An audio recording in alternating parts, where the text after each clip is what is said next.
Hello and welcome to How to Create a Perfect Web Page. This forms a unit of the Building Your Website Visitors module.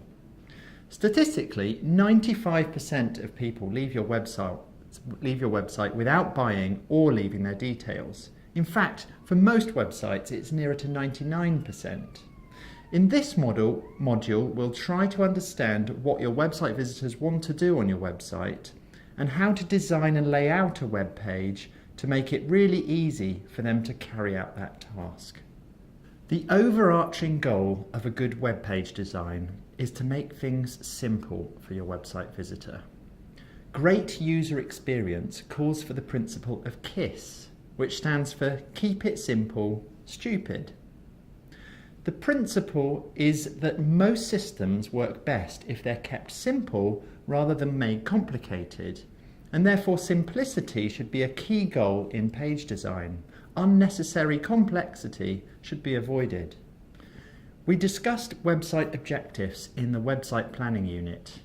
Now we need to talk about page objectives. This is the primary aim of your page. Each page has an objective that will feed into the overall website objective, which of course feeds into your business objective. An example of a product page objective would be to sell the specific product that's listed on that page. Each page objective, of course, can be broken down into sub-objectives, and these are measurable actions that you want the user to complete on their way to achieving that page objective. These sub-objectives might be a visitor adding something to their basket or reading more info about a product. Why is it so important to decide what these objectives are?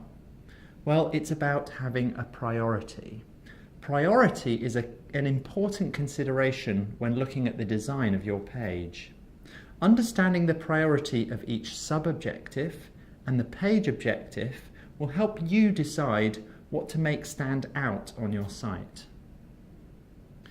Next, think about the order in which you placed information on the page, the content hierarchy. Let's consider the journey user goes through when buying a product. We'll use a 123 Reg product as an example, web hosting. So the chances are that they will start off by searching on Google with either what is web hosting or just web hosting. Then, once they understand more and have understood the options, they will probably then start looking for a provider. So hopefully they'll click on 123 Reg.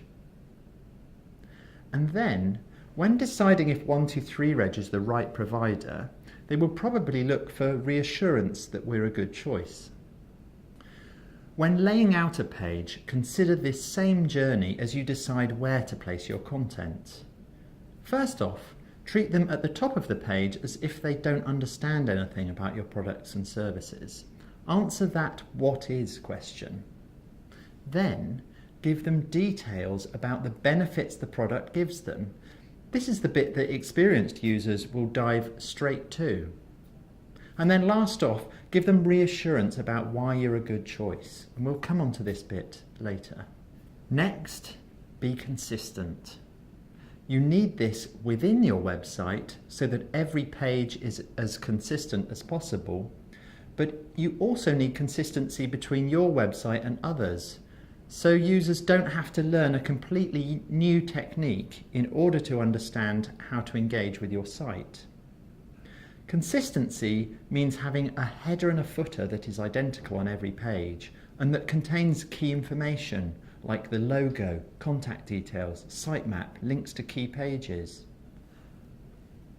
It's about having a menu that is the same on every page. It's the fewest number of colours that you can get away with and making sure that they are consistently placed. And it's about having the fewest number of fonts in the fewest number of sizes. It's about displaying your products in the same way every time you feature them. Consistency makes it easier for users to understand a page and then proceed to the next action with as little cognitive thought as possible. Next, I want to talk about having a call to action. So this is a clear instruction to the user about what you want them to do next. A call to action is usually buy or read more or view product. A call to action is often written as text on the button that performs that task. The first thing to note is that having too many call to actions dilutes them all. If you ask the user to do lots of different things, they won't be able to focus on just one of them. They may end up doing nothing and leaving. Again, it's about priority. So what can we do to control the priority? Well, it's about controlling how prominent they are. It all goes back to understanding our page objective. It makes sense to have a Buy Now button that is bigger than a More Info button, as that is the primary action you want the user to take. And there are 4 things that you can do to control prominence. First off, size. Bigger is generally better, although make it too big and it's going to look odd. Second, colour. This goes into a little bit of psychology. If you think of red, you might well think of stop or alert. And that's why often you don't often see buy buttons that are red. And on the flip side, green usually means go and safety. Although to confuse things, there have been lots of UX tests which have shown the reverse to be true. Third, wording that will get the outcome that you're looking for. Will your users respond to the hard sell, something like buy now, or would they prefer something softer, something like continue? One key thing about the call to action is to try to use something directional in terms of your text, so that the user knows what is going to happen when the call to action button is clicked. Pay now means a lot more than just next. And then fourth, the final prominence control is spacing. If you surround your call to action with plenty of white space, it is of course easier to see. So you've got the user to click buy now, so what's the next challenge? Well, once you've motivated your visitor to carry out your page objective, don't divert them with an interruption. Many websites continue to push irrelevant and unnecessary information at a user when they're ready to buy. It might be information about an event, it might be the distraction of asking for a newsletter sign up. This applies especially on the payment page when asking for the customer's credit card details. Don't add links to other pages. Include necessary information on the page so that they don't need to go looking for it, but make sure that it's essential information only.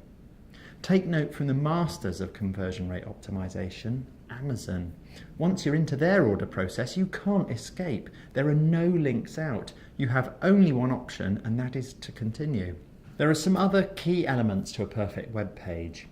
If you remember when I was talking about the page hierarchy, the lower part of the page is where you reassure people that you're a good provider. And you can do this with trust elements. They convince users that you are trustworthy, and they take a few different forms. To start with, there are industry awards and endorsements, so really give these prominence. If you have well-known suppliers whose reputation and credibility can add authority to what you do, then list them. List memberships to organisations whose brands can reassure your visitors of who you are.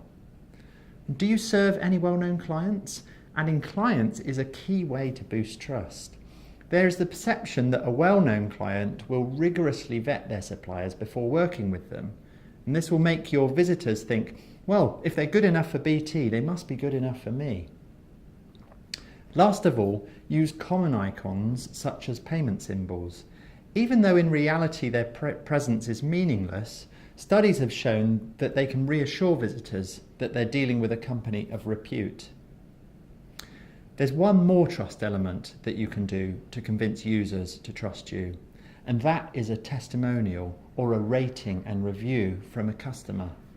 All surveys show that ratings and reviews are a key source of validation when people assess new providers.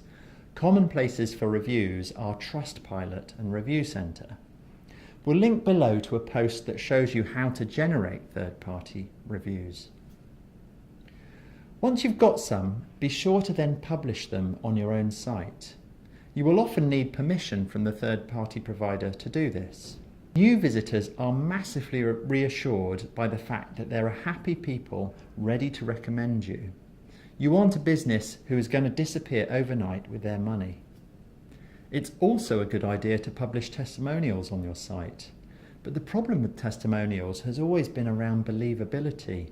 It's actually the same issue that newspapers face when quoting people, and they try to bring them to life by saying where the interviewee lives and how old they are. Testimonials on a website should include elements that make it possible for users to confirm their validity. A photo really works, but additional info such as location, website address, and the date of the testimonial really add credibility. Using testimonials from social media are the ultimate choice here, since it gives users the chance to confirm their validity. This is called social proofing or social endorsements. As we mentioned when discussing the content hierarchy, these social endorsements should come lower down the page once your visitor has read about the benefits of your products. That's the time that they will be looking for reassurance about why you're a good brand to do business with. That was How to Create a Perfect Web Page, a unit of the Building Your Website module of our online business training. 95% of people leave a website without buying or leaving their details. But if you understand what the visitor wants and help them find it easily on the page, your site will perform a lot higher than this. Now it's time to test what you've learned by taking our quiz.